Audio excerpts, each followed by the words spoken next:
Hello friends, എല്ലാവർക്കും പുതിയൊരു പ്രൊമോയിലേക്ക് സ്വാഗതം. നാളത്തെ കഥയിൽ വന്ദനയുടെ വീട്ടിലേക്ക് ജഗൻ കൊണ്ടുവന്ന പുട്ട് പ്രകാശൻ എടുത്ത് കഴിക്കുന്നുണ്ട്. പ്രകാശൻ പുട്ട് കഴിച്ചിട്ട് സ്വയം പറയുകയാണ്, ആഹാ എന്ത് നല്ല ടേസ്റ്റ് ആണെന്നൊക്കെ. എല്ലാരും പുട്ട് കഴിക്കുന്ന സമയത്ത് മുത്തശ്ശിയും വിനുവും ഒരു പ്ലേറ്റിൽ ജഗനും പുട്ട് കൊടുക്കുന്നുണ്ട്. രണ്ടുപേരെ നടുക്ക് ജഗനെ ഇരുത്തിയിട്ട് മോനും കഴിക്കാനെന്നൊക്കെ ജഗനോട് പറയുന്നുണ്ട്. ജഗൻ അപ്പോൾ ഒരുപാട് സന്തോഷമാകുന്നുണ്ട്. ജഗൻ കഴിക്കാൻ തുടങ്ങുമ്പോൾ വന്ദന അവിടേക്ക് വന്നിട്ട് ജഗനെ നോക്കി പേടിപ്പിക്കുന്നുണ്ട്. വന്ദന ജഗനോട് ആംഗ്യത്തിൽ കാണിക്കുന്നുണ്ട് അവിടെ നിന്നും എഴുന്നേറ്റ് അപ്പുറത്തേക്ക് വരാനെന്നൊക്കെ പറഞ്ഞിട്ട്.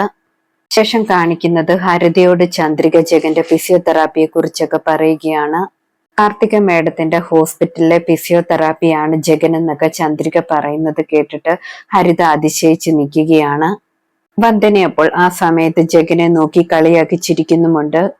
ഇന്നത്തെ പ്രൊമോ ഇതോടെ അവസാനിക്കുന്നു. കൂടുതൽ ഡീറ്റെയിൽസുമായി വീണ്ടും കാണാം. താങ്ക്